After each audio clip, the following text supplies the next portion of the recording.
Chairman. Thank you, Mr. Chairman, for being here today. I want to also thank you for you and your colleagues' good work on implementing the Holding Foreign Companies Accountable Act. Can you give us a quick overview about where we are? China, I understand, has come to the negotiating table, and you've negotiated a statement of protocol.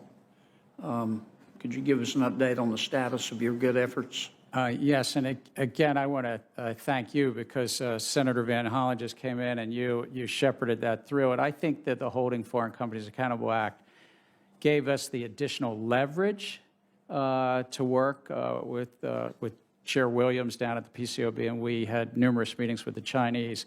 We said to the Chinese last August, a year plus ago, that we wouldn't be willing to send the inspectors over to China to look at the audit work papers and the like unless we could get a very detailed, prescriptive statement of protocol to effectuate the will of Congress. And at its core, it's that how can you trust the numbers in these Chinese companies unless there's somebody in the U.S.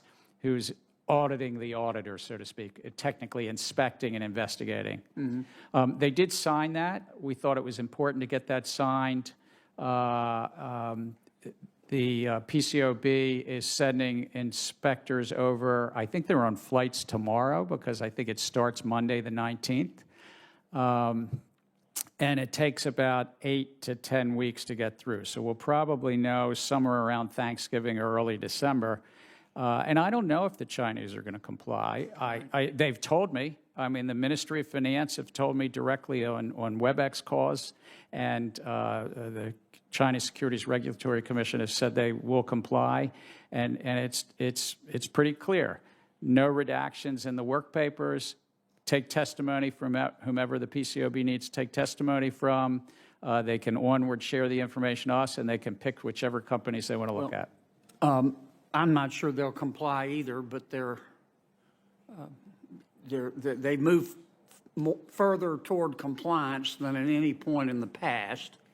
Senator Van Hollen and I have a bill that's passed the Senate, as you know, being considered by the House to move the deadline from 3 years to 2 years, with respect to which, if they don't comply, we tell them to leave our exchanges, and I think that might help if we can get that passed, and I appreciate your good efforts there. In my last 2 minutes, I wanted to shift gears on the climate risk disclosure, and I don't mean to be critical. I'm trying to understand, because I thought Senator Tester raised some very good questions. What's your best guess of the cost of compliance with your climate risk disclosure rules? So, one, I do support your accelerating Holding Foreign Companies Accountable Act to 2 years versus 3, because I think it will continue to have the right leverage, even if the Chinese authorities, the Chinese regulators allow for compliance this year. What about next year? What about next year? So I do support that. Thank you. In terms of the climate role, we lay out in this proposal all the economic analysis, and I don't mean to speak for the numbers in that, but by company. What's your best guess, if you could? I'm sorry to interrupt you here, but I've only got a minute left. What's your best guess of the cost of it to comply? So per company, we lay that out, and depending on the size, and I just don't want to misspeak, it's from a couple $100,000 to, I apologize, $1 billion. And the total cost, I think Senator Toomey accurately quoted it. You weren't maybe in the room. It's measured in the single-digit billions across the entire economy. Okay. But what we benefit from is also people are coming in and giving us critical analysis of whether we're accurate. I'm sorry to interrupt, but I'm going to run out of time. Here's my question. It'll cost billions of dollars to comply. Those are scarce resources. To the extent that people like Senator Tester have to spend the money to comply, they can't spend the money on something else.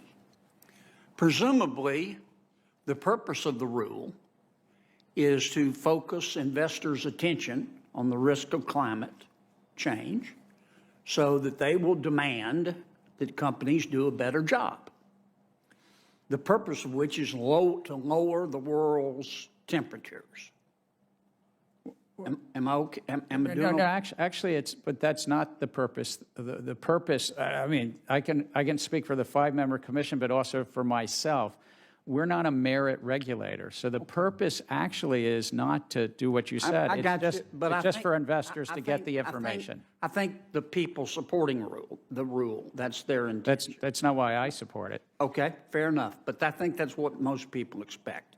You put pressure on the companies to disclose, shareholders put pressure, people do better job. But I'd like to see, while you're asking Senator Tester and the other people to estimate, I would like to see some sort of estimate of how much all this money spent on compliance is going to lower world temperatures. I mean, we're spending, I believe in clean air and bright water. I want to be able to eat and live indoors. But what bothers me is, while we're spending these trillions of dollars of scarce resources, India and China gets 60% of its energy from coal. China has 3,500 coal-fueled power plants. We've got less than 100. We don't have any kind of agreement with India or China for them to reduce emissions. So we spend all of this money and world temperatures are not reduced. And you give me your Chair thoughts? Gensler, answer the question briefly. Thank you. The good news is that's not what our authorities are or what motivates this one commissioner. It's about actually helping investors get more consistent information, even if they want to invest in what might be brown assets rather than green assets. They will get more consistent information and will probably lower some of the greenwashing that's out there and other things like that. Thank you for your indulgence, Mr. Thank you, Chairman. Senator Kennedy. Senator Van Hollen of Maryland is recognized. Thank you, Mr. Chairman, and great to see you, Mr. Chairman. Great to see an SEC chairman from the great state of Maryland. It's great to see my senator. Yeah, right.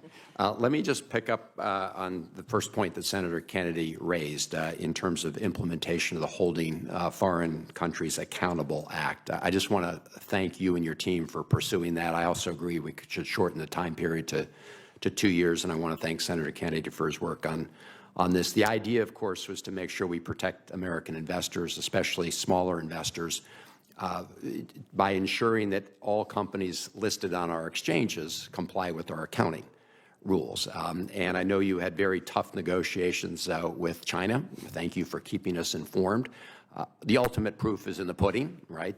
Their execution of it, but I do want to salute you and your team for all your efforts to date on that. I also want to thank you for moving ahead on a rulemaking to crack down on abuses of 10b5-1 trading plans by insiders. At the beginning of this Congress, Senator Fisher and I introduced legislation directing the SEC to undertake such a rulemaking. You did it, and we are monitoring that carefully. I don't know if you saw the Wall Street Journal article back in June, which I think, along with other studies, revealed clear abuses by insiders in these areas. And of course, when insiders benefit, it means the investors lose often, because sometimes these are gamed to take the gains before the overall value of a company decreases stock value. So I want to thank you for that, and we're monitoring that.